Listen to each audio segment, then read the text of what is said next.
Good morning.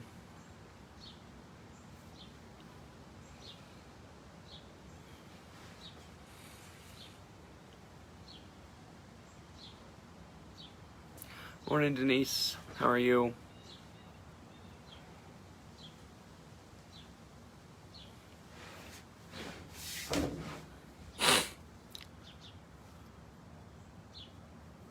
Morning, church.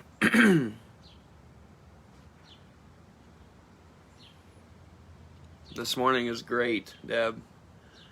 I think I saw, briefly I looked this morning, I think it said it was going to be like 70s today. So it's just a fantastic day. Morning, Jeannie.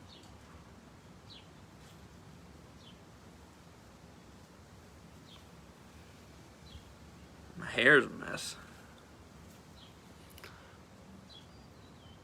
Morning, Kip. Morning, Mary Kay. Morning, Kimmy.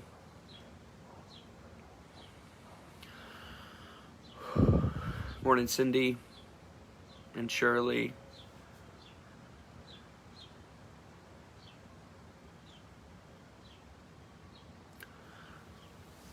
Hey, Ben. Morning, Barbara.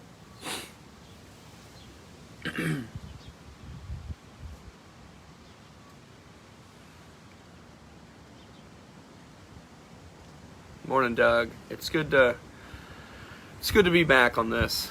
Morning, Ash and Karen. It's good to be back on the morning devotions. It's been a few weeks, but it's good to see you guys, at least virtually.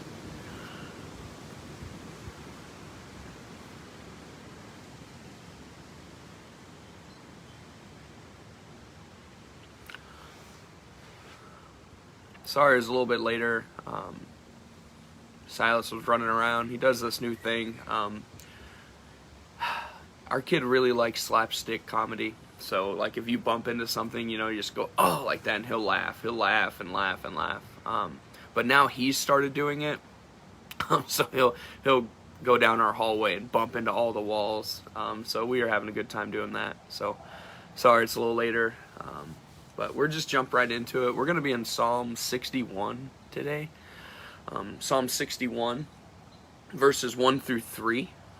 And I'm going to be honest, these last 2 weeks have been tough. And a lot of my focus hasn't really been just, reading my one chapter a day. It's like I'm searching for stuff really specific. And that's what one of these, the devotion today is that. Yeah. So let's just read it. Psalm 61, verses 1 through 3. It says, "Hear my cry, O God. Attend to my prayer. From the end of the earth I will cry to you. When my heart is overwhelmed, lead me to the rock that is higher than I. For you have been a shelter for me, a strong tower from the enemy." When life hits us hard and knocks the wind out of us, or honestly knocks us flat on our backs, we have a decision to make. We have a decision to make. We could either try to do it on our own and isolate ourselves, or we can ask for help. Sometimes we isolate ourselves to the point that we push ourselves away from our loving Father. Or we can ask for help. Here's what I have come to know and understand these last couple weeks. That the Lord will pick you up and carry you if you ask Him to. When you're feeling so weak, you cannot take another step, ask Him to lift you high into His loving arms. Then rest in Him with an open and listening heart. Church, this doesn't mean that your problems will disappear, but it does mean you will have someone to share them with.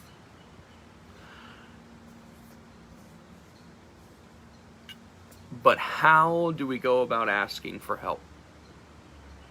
How do we receive the peace and the rest that only Jesus provides? That's the help that we're looking for. How do we receive that stuff?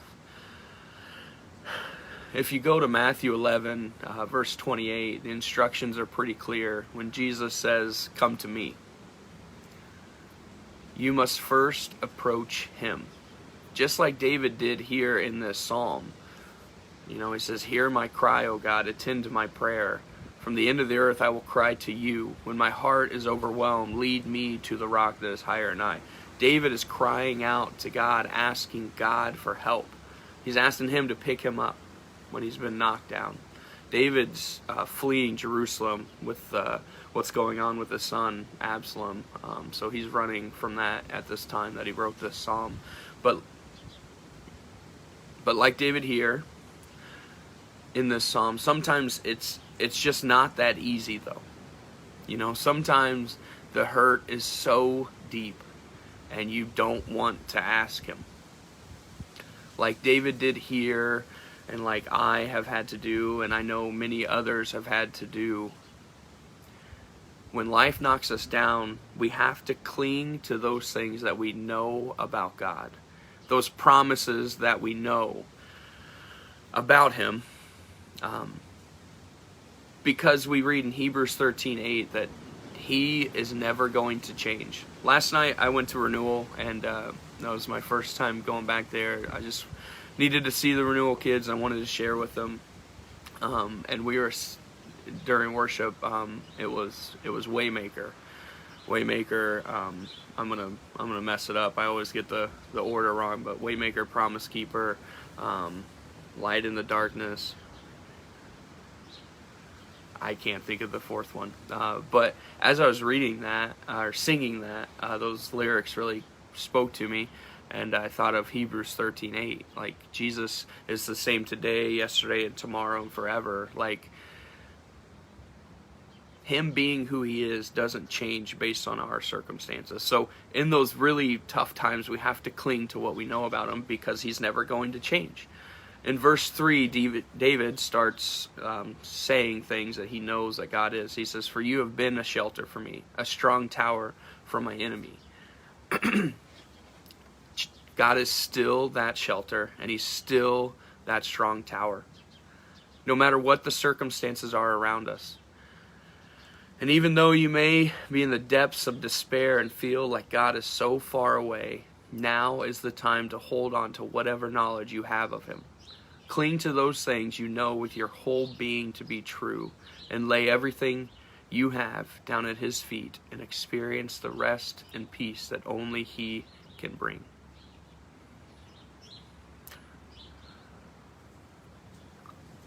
It's not easy, and some days are harder than other days.